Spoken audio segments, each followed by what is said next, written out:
Imagine watching the man in charge of the nation's top law enforcement agency being forced on live television to answer one simple question and realizing he can't. For 30 straight seconds, silence battles deflection. The room is tense, the lights harsh, and every word he chooses seems to dodge the truth just enough to keep the walls from caving in. This wasn't a heated debate. It was a slow, methodical unmasking. And the moment the words Jeffrey Epstein's Black Book hit the microphone, everything changed as it started when Adam Schiff asked a question so simple it could have been answered with one syllable. Did you ever fire or discipline anyone at the FBI because of their case assignments? Job depended on the removal of agents who worked on cases against the president. No. Did you ever tell anyone that? No.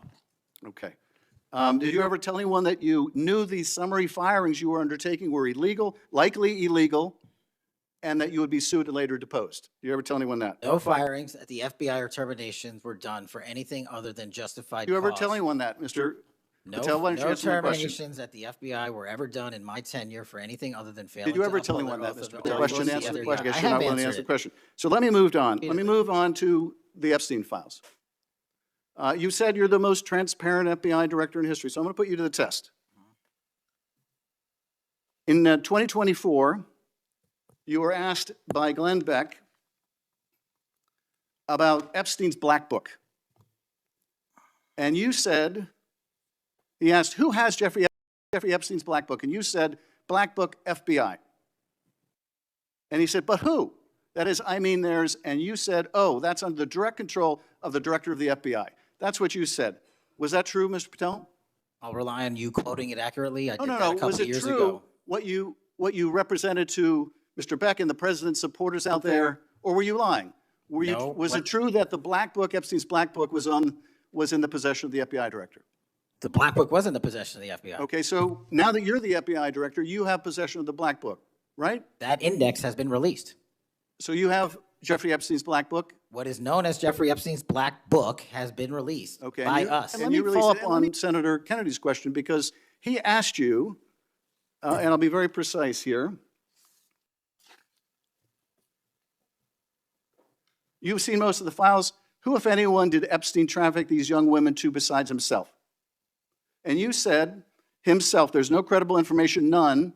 If there were, I would bring the case yesterday that he trafficked to other individuals. And Kennedy, the information we have, again, is limited. And Senator Kennedy said, the answer is no one. And you said, for the information we have. So is it your testimony today that in all the Epstein files, that Jeffrey Epstein trafficked no one to anyone but himself? Is that your testimony, Mr. I never Patel? said Jeffrey Epstein didn't traffic anyone else. Did he traffic any young woman to someone other than himself? That was Mr. Kennedy's question, And I Senator Kennedy's said question. the information that 3 administrations have had access to I'm have asking- made determinations that there are no investigative leads that were credible to prosecute and investigate any others. I'm Well, specifically I'm asking stating you whether we it's were your working on. testimony today. Well, that- you just read that it, and I said it 10 minutes ago, so let the record reflect my testimony. I just want to make sure there's no misunderstanding, because there are victims like Virginia Guifer who have testified otherwise, who have said otherwise, and you're telling the American people today that the Epstein list is a single name and it's Jeffrey Epstein. That's what we're to believe? That's not what I'm saying. That's what you're saying, and Well, you let can me- say let me whatever ask you Let want. me ask you this. When Todd Blanche went to interview Ghislaine Maxwell, she said, but did I think these guys were coming for that? I really don't. If you met Epstein, there's no way that this cast of characters, of which it's extraordinary, and some are in your cabinet, who you value as your co-workers, and you know would be with him if he was a creep or because they wanted sexual favors. A man wants sexual favors, he will find that. They didn't have to come to Epstein for that. And the next question Todd Blanche, the president's former criminal defense lawyer, asked is not who in the cabinet, who are you referring to? His question is, so when's the last time you think you were with Mr. Epstein when he got a massage? So let me ask you, who are those cabinet members that Ghislaine Maxwell was referring to that, that were part of this cast of characters associated with Mr. Epstein? Who are they?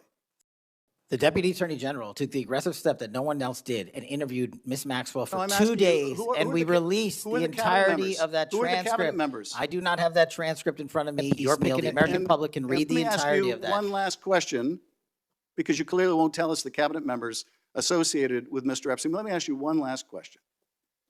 And that is, right after she gives this testimony in front of an FBI agent, among others, she's transferred to a minimum security prison not suitable for a sex offender like herself.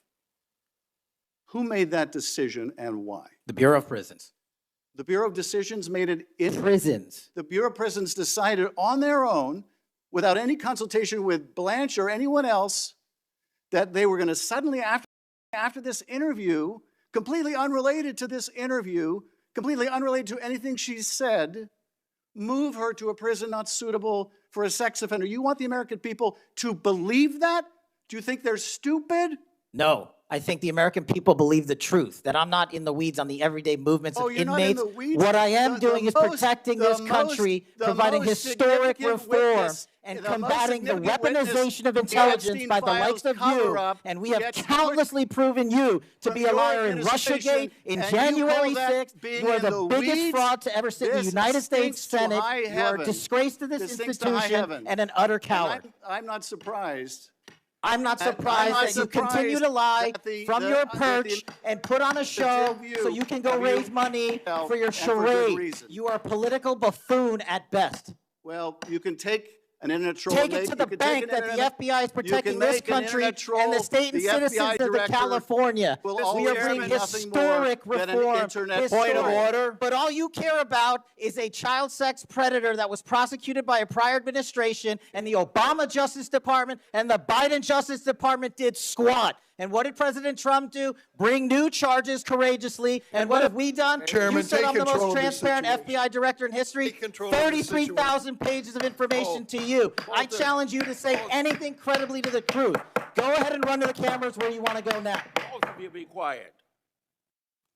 Before Patel, seated like a man carrying 1,000 calculations, replied with lawyerly precision. No one at the FBI has been terminated for case assignments alone. Alone. That one word turned the hearing into a chess match. Schiff caught it instantly. Alone implies that maybe someone was fired, but not just because of their assignment. The congressman pressed again faster. This time Patel's eyes narrowed. So were they terminated in part because of those cases? He didn't blink. Absolutely not, Patel snapped, but the energy in the room shifted. He'd left himself a door, a tiny one, and Schiff had just kicked it open. This wasn't just about personnel. It was about patterns. Because when an FBI director starts inserting legal qualifiers mid-answer, the public has reason to ask why. Schiff's insistence wasn't theater, it was accountability. You said alone, he pushed. Let's strip that word away. Did you terminate or discipline anyone in whole or in part because they worked on those investigations? Patel dodged again, leaning into bureaucratic language. FBI employees are only terminated for failing to uphold their oaths. The word sounded rehearsed. The room knew it. Schiff cut in sharply, refusing to let him escape into legal fog. That's not the question. Did you remove anyone because of those investigations? And again, no straight answer. Every few seconds, Patel shifted the goalposts. He accused Schiff of setting a trap. He insisted no one was punished unjustly, but each sentence made him sound more defensive, more political, less like the impartial public servant his office demands. When he was finally asked, "Did you tell anyone at the FBI that people who worked on those cases would be removed?" Patel's face hardened. "People are not removed for case assignments," he repeated. Schiff leaned closer. "That's not what I asked." The tension snapped, Patel said. "I would never tell anyone that." Schiff fired back. "Then anyone who claims you did would be lying. Is that your testimony?" Patel's jaw tightened. "Anyone can say whatever they want," he muttered. The words landed like a dare. That's when Schiff dropped the phrase that changed the entire hearing. "Let me move on to the Epstein files." The room froze. The public had heard rumors for months about files, names, and who had them, but this was the first time the question was asked directly to the FBI director himself. Schiff reminded Patel of a 2024 interview with Glenn Beck. On that show, Patel was asked who possessed Jeffrey Epstein's Black Book. He answered, "Black Book FBI." When pressed, Patel said, "That's under the direct control of the director of the FBI." So Schiff asked the obvious. Was that true? Patel hesitated, staring down at his notes. "The Black Book was in the possession of the FBI," he finally said. Schiff seized on it. "So now that you're the FBI director, you have it?" Patel looked up. "That index has been released." Schiff pushed again. "So you have Jeffrey Epstein's Black Book?" Patel repeated. "What is known as Jeffrey Epstein's Black Book has been released." Released. Another word that sounded clear on paper, but meant almost nothing in practice. Because if something's released but nearly every page is blacked out, does the public really know anything at all? That single exchange, the FBI director confirming that the Bureau holds the Black Book, set off a storm online. But the real story isn't the word black book. It's what it reveals about power, secrecy, and accountability. Schiff's questioning forced Patel into a corner, and his evasions exposed something bigger. How language itself is used to shield truth to be by saying alone by saying released. Patel wasn't lying directly. He was constructing barriers, words that sound transparent but leave the listener holding fog.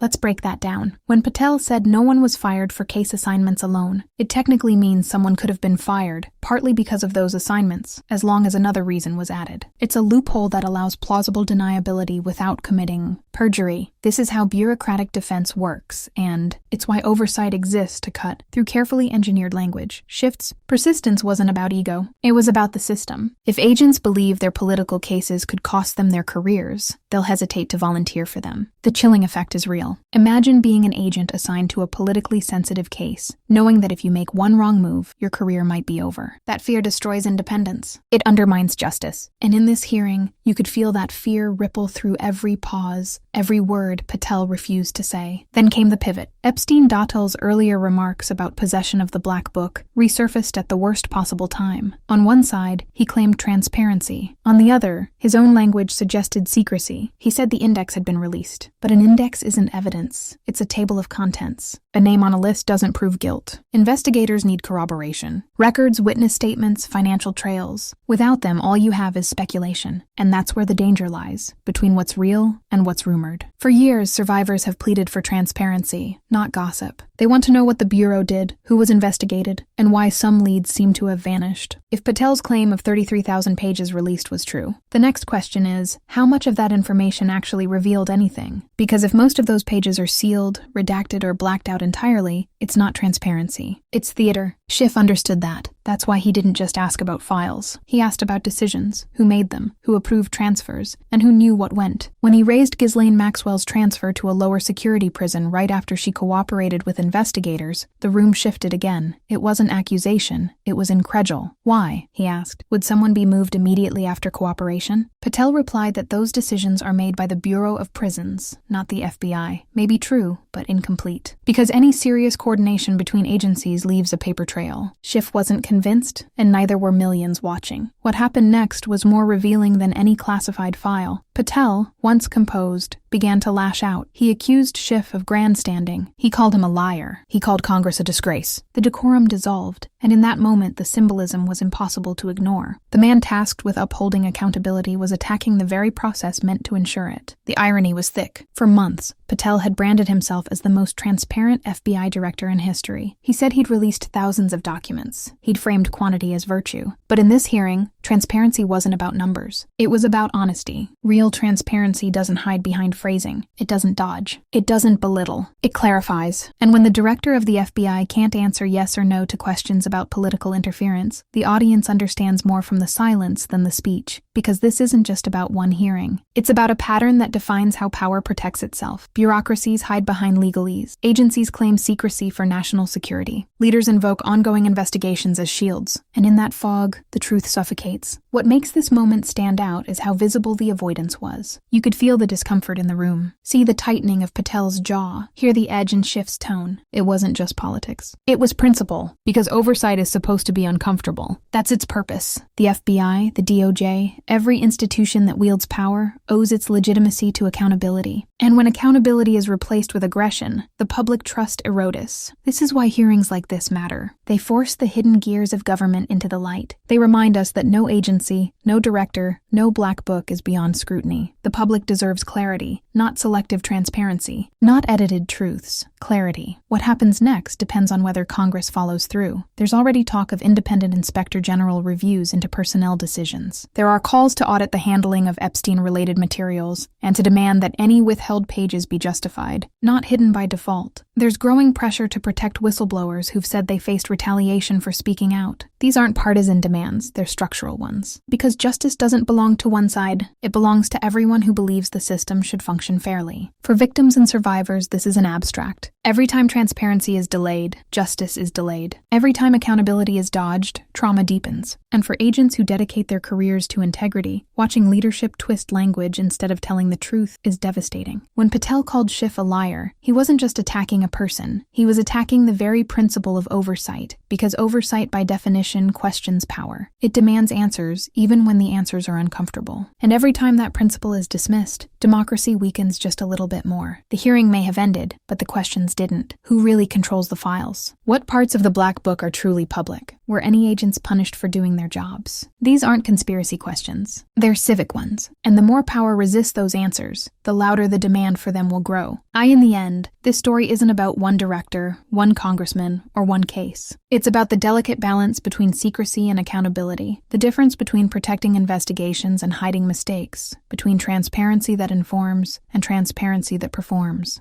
What viewers saw wasn't just political theater. It was a glimpse into how truth struggles to breathe in institutions built to contain it. So as the dust settles, remember this power always prefers silence. But silence only wins if we stop asking questions that if you believe truth still matters. If you believe oversight should mean something, don't just watch. Share this video, hit subscribe, and help shine light where the powerful still hope no one's looking, because the story isn't over. Not even close.